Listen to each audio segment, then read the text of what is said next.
जिस तरह से सुबह की लिस्ट जारी की थी और वो लिस्ट जो है साथ के साथ विड्रॉ कर दी गई थी, उसके चलते आज हर कोई भाजपा कार्यालय पहुंच रहा है। और एक सवाल कि आखिरकार हमारा नाम लिस्ट में क्यों नहीं।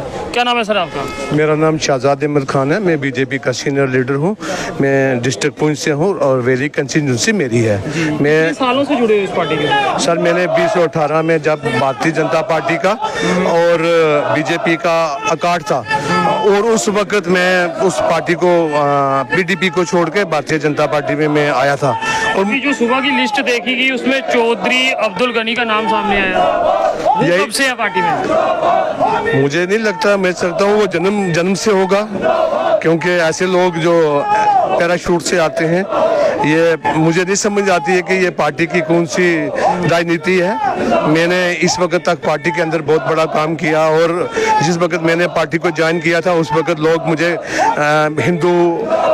मुझे हिंदू कहते थे और कहते थे कि तुम तलक लगा लो, और मेरे खिलाफ बहुत सी बातें की गई।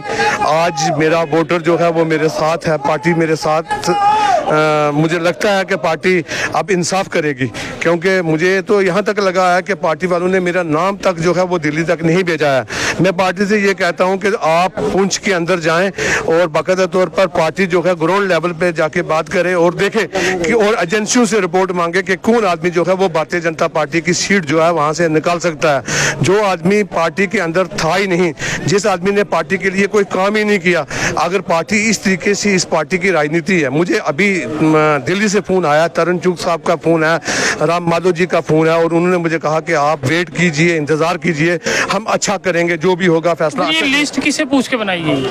हमें ये समझ नहीं आती है कि ये कोई इस किस्म का मुनावली चल रही है, जो ऊपर से नाम सीधे डायरेक्ट ही डाले जाते हैं और नामों की जो है वो नाम जो है वो निकाले जाते हैं। अब आप देख लें कि हम 10 साल से पार्टी के अंदर काम करते आ रहे हैं और आज पार्टी के अंदर ग्राउंड वर्कर जो है उससे बिल्कुल पूछा नहीं जाता है और वर्कर की कोई अहमियत जो है वो नहीं है। हम तो समझते थे कि पार्टी एक हमारी जो है भारतीय जनता पार्टी में बाकी पार्टियों में बहुत ज़्यादा फर्क है। इलेक्शन का दौर है, इलेक्शन सर पे है, नॉमिनेशन कल फिल करना है, तो लोगों पे जो वोटर्स हैं उन पे किस तरह की छवि जो है वो सामने आएगी?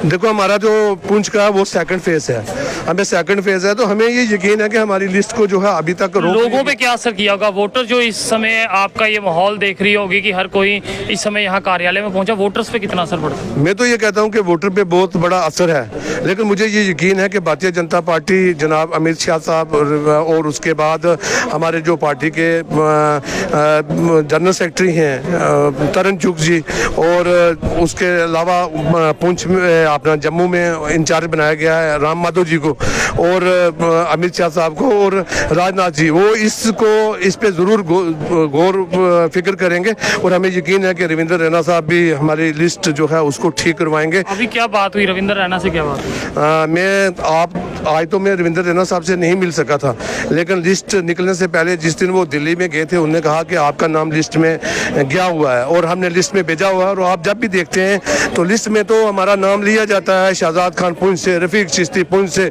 शहनाज गनई पुंछ से और इंजीनियर टीकू खान पुंछ से, लेकिन हमें समझ नहीं आती है, हमारा नाम तो गिनती किया जाता है, अवाम में तो दिया जाता है, लेकिन जब इम्तिहान का टाइम आता है तो उस वक्त उस टाइम पे हमें अगर इग्नोर किया जाएगा तो फिर तो हम ये समझेंगे कि भारतीय जनता पार्टी भी उन दूसरी पार्टियों की तरह है जो मतलब किसी वक्त भी किसी आदमी को भी उठा के ला सकती है।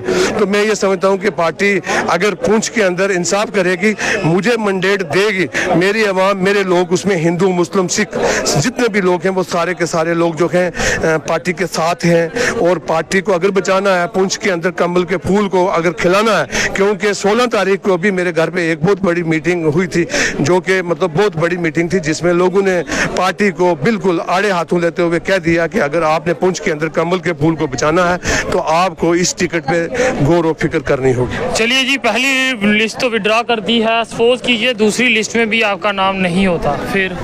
अगर दूसरी लिस्ट में भी मेरा नाम नहीं होगा तो मेरे लोग, मेरी पार्टी के जितने भी लोग हैं वो मुझसे, मैं उनके साथ सलाह मशवरा करूंगा। अगर वो मुझे इलेक्शन के लिए बोलेंगे कि आप आज़ाद इलेक्शन लड़ें या किसी दूसरी पार्टी के साथ जाएं, या दूसरी पार्टी के लोग तो आप हमें फ़ोन करके बता रहे हैं जनाब आपका मैंडेट आपके घर में भेजेंगे, इसमें तो कोई बात नहीं है, क्योंकि किसी पार्टी को तो नॉमिनेशन करने की जरूरत नहीं है। पार्टी के लोग तो हमें मैंडेट देने के लिए तैयार हैं। आज सुबह से भी मुझे 2 पार्टियों के फ़ोन आ चुके हैं, एक हफ्ते से 7 लोगों के फ़ोन आ चुके हैं कि भाई आप इस पार्टी में शामूलियत कर लें, हम आपको मैंडेट देंगे। अगर आप मैंडेट नहीं लेते हैं तो फिर हमारे साथ आप रहें। लेकिन हम ये चाहते हैं कि भारतीय जनता पार्टी जिसने इतना बड़ा काम किया है, वो ये उसने ये काम किया है कि पहाड़ियों को उन्होंने एसटी दी है, और उसके साथ साथ सबका साथ, सबका विकास और सबका विश्वास किया है। तो हम ये नहीं समझते हैं कि नरेंद्र भाई मोदी जो हमारा इतना ईमानदार वजीर आजम है, उसके खिलाफ हम खड़े होकर हम किसी दूसरी पार्टी का साथ दें या किसी दूसरी पार्टी को वहाँ से जीतने दें। तो देख सकते हैं आज सुबह से ही जिस तरह से पहली लिस्ट जारी होती है और विड्रॉ होती है, तो कहीं ना कहीं उन लोगों को काफ़ी ज़्यादा धक्का लगा है जो कि काफ़ी समय से पार्टी में काम कर रहे हैं, तो अपनी बात जो है वो रख रहे हैं। अब देखने वाली ये बात है पार्टी हाईकमांड जो है इनकी बातों को किस तरह से सुनती है, और जिस तरह से इनका कहना है कि पैराशूट के साथ एंट्रियाँ जो हैं वो किस तरह से हुई, तो ये भी एक बड़ा सवाल है, क्योंकि इलेक्शन से कुछ समय पहले इस तरह की बात कहीं ना कहीं भाजपा की छवि पे जो है वो आने वाले समय में ज़रूर असर डालेगा। और विपक्ष की बात करें तो उनके पास भी अब मुद्दा ये खास रहने वाला है। देखते रहिए जेके चैनल। मुझे महेंद्रजीत सिंह और मेरे कैमरा पर्सन रघु को दीजिए इजाज़त। नमस्कार।